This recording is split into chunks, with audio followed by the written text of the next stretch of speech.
नमस्ते प्रणाम भैया। ब्लॉक में सबके स्वागत हो भैया। आज आइल बनी हम बधार घूमे। अब बधार के साथ साथ आज के कुछ रंगा रंग बधार के दृश्य देखावे वाला बनी। बस रुआ से वीडियो में बन रही आ देखी जबरदस्त बगीचा बा हमनी गाँव के। अभी बगीचा में बहुत दिन में भी अंधेरा छेले रहेला। बगीचा के खास बात बा कि बगीचा में दबंग एगो पोखरा बा। पोखरा यानी कि तालाब। वीडियो में बन रही अभी तालाब के तरफ हम चलत तनी। तालाब रुआ सब के देखावत तनी, ठीक न। और सब बताइए, अब सब कैसन बानी जा। बहुत भयंकर बगीचा बा। बगीचा में एक पोखरा यानी कि तालाब। सूरज भगवान के देखी अभी रोशनी एकदम गर्दा कबार रहल बा। देख सकतनी तालाब के। तालाब बहुत बड़ा बा। यहाँ से देख सकतनी, यहाँ से पूरा एकदम हरियाली एकदम गर्दा कइले बा। अभी गहूम के फसल सब एकदम लहालह बैसन।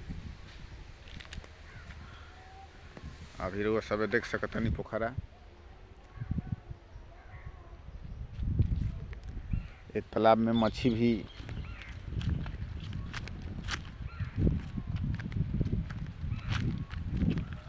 देख सकतनी। पोखरा के नज़ारा अभी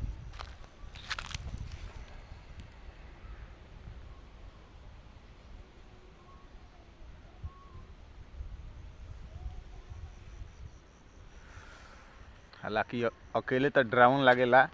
हालांकि हम अकेले आइल बानी, हमरो डर लागता, लेकिन फिर भी वीडियो में बन रही तो सब एकदम सब गांव के लुक देखे के मिली ये ब्लॉक में। अब भैया रुआ सब से ये कहब कि वीडियो के लाइक सब्सक्राइब करके अच्छा लगी तो शेयर भी कर देनी। गांव के लुक भैया, गांव के लुक बार बार देखे के ना मिलेला, ठीक न। भाई देखी छोटा छोटा ही पौधा एकदम तैयार हो तड़ी सन पोखरा के किनारे।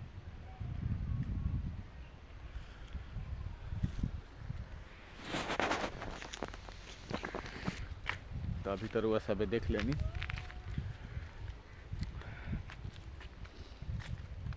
गांव के नज़ारा बा। गांव के बधार के नज़ारा बहुत मन भावन बा।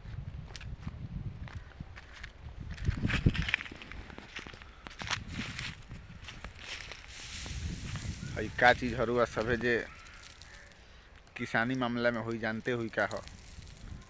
आज नइखे जानत ओकरा से बताए तनी कि जौन हमनी के यहाँ धान के खेती होला ओकरे पुआल के ही कटाला। मवेशी सब खाली सन। आदमी चाहे तहे बधार में कटवा के छोड़ देले बड़न। हालांकि चारू भर देखे के मिली सब चीज। आ बहुत घनछट बगिया बा भैया। भाई देखी काट साट एकदम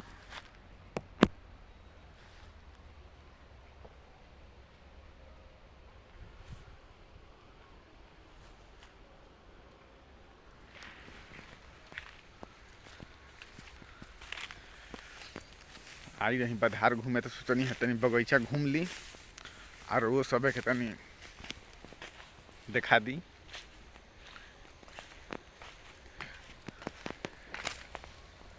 देखिए आई रहनी हंसुआ लेके कुछ घासों काटे के रहे हमारा। और वह सब से बातचीत हो गल, घास तक कटाइए गुल बा। सोचने हैं कि ब्लॉग के माध्यम से और लोग के देखा दी। देख सकतनी आप सब बहुत सुंदर सुंदर नज़ारा बा। होने गाँव के काली माई के मंदिर बा। एजा गोरे बाबा के स्थान बा।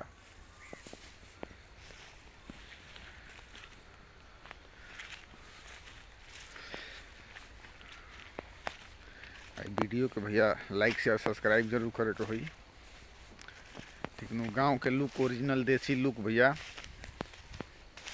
यह देखावे के कोशिश करी ना, हमेशा देखावे के कोशिश करब। बस रुआ सब सपोर्ट करी, जय हिंद, जय भारत।